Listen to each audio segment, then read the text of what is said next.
Happy New Year, everyone, and welcome back to my channel. I cannot believe that 2023 has come and gone and we're already into 2024. Time flies.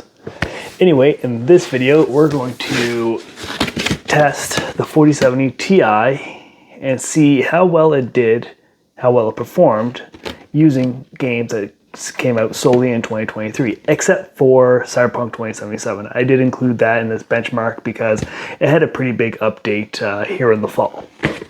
So before we move on, I'd really appreciate it if you subscribe to the channel, like the video, leave a comment down below. So the testing methodology that I'm using is just straight rasterized performance, no ray tracing, no DLSS. So that means if you want to see videos using ray tracing or DLSS, let me know in the comments and I'll try and get around to doing that. The performance, as you will see when you look at the benchmarks, it's all over the place. Depending on the game, it's going from like, I think it was 55 FPS or something like that, up to 150 plus FPS. It was quite high. Like, the variance was quite substantial, but the one thing I noticed was I never used over 8.5 gigs of VRAM. So for 2023, 12 gigabytes is more than enough VRAM for rasterized performance. Now, if I was using ray tracing, that would be a different story. Ray tracing does use additional VRAM. That can be done in later testing, but as far as rasterized performance goes, plenty of VRAM at 1440p gaming. We're going to start off with Starfield, and I'm just going into the settings, make sure I turn on the graphics preset to Ultra and turn off any upscaling.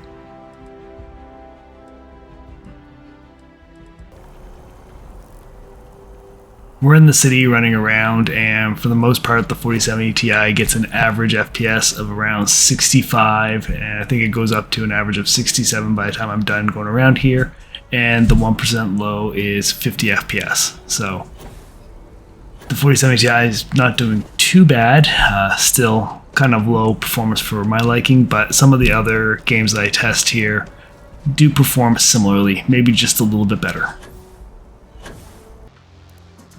This is the new Forza Motorsport game, turning the resolution on to 1440p and then going and checking the presets and turning off ray tracing, and the RTAO quality, I turned that down to low as well.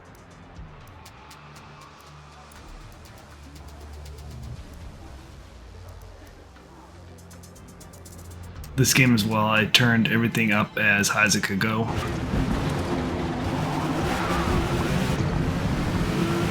I believe this game was the second highest average FPS that I got out of the games I tested.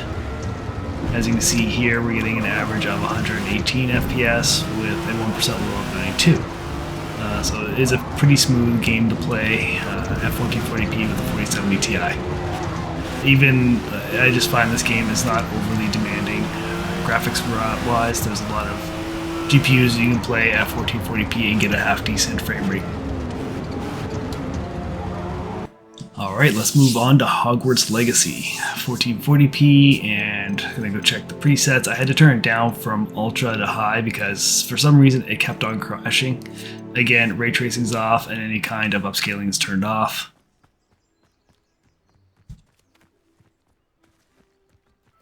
So in this game, for the most part, we're sitting around 80 FPS on average, and we're getting in 1% low of 58. So as you can see, there are certain situations that is going to drop the FPS down a little bit, but still we're getting to that average or the low of 60 FPS, which is still pretty decent. You're not going to notice any hiccups or frame time lag during this game. It's pretty smooth with the 4070 Ti.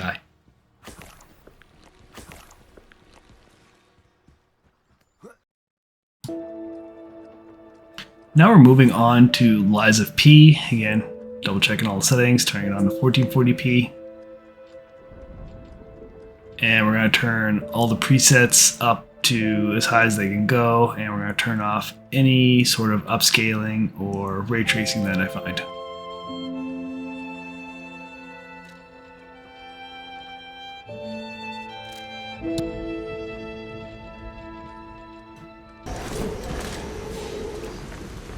Now this was a game that had the highest average FPS. As you can see, we're sitting at over 150 average FPS.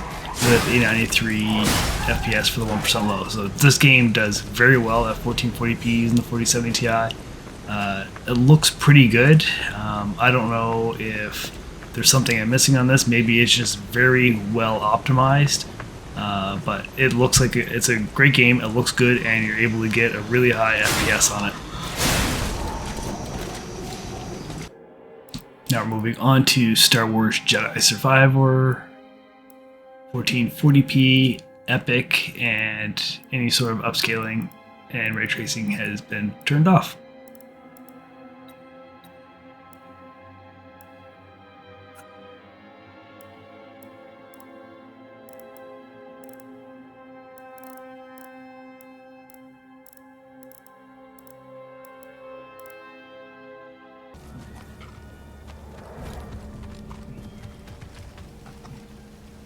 So similarly to like Hogwarts, we're getting an average FPS here of 85 with a 1% low of 56. So there are, as you can see, a couple of frame time spikes, but that's going from scene to scene. For the most part, the 4070 Ti has no problem running this game. It's pretty smooth. You're getting half decent frame rates.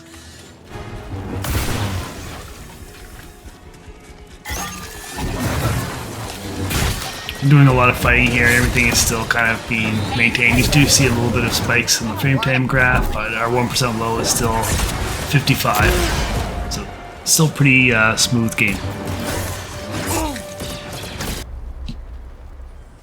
Next up is Remnant 2. Make sure it's on 1440p and turning off any sort of upscaler or ray tracing, and making sure that the presets are turned on to ultra. The ocean's so beautiful. So peaceful.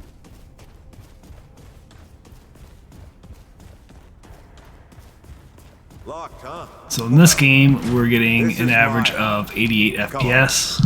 Again, not too bad. 1440p, and the 1% low is at 59. So overall, for the most part, pretty decent FPS. It's kind of similar in the ballpark of Hogwarts and Jedi Survivor.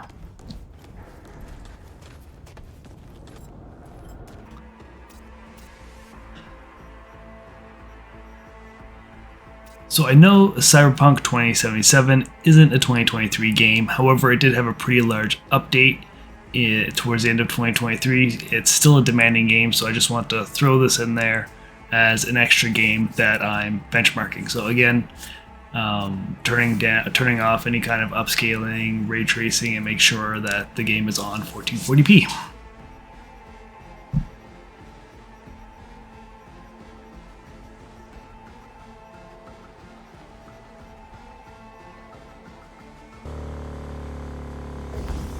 So as you can see, even though the game isn't from 2023, it's still a very demanding game, and we're seeing an average FPS of 77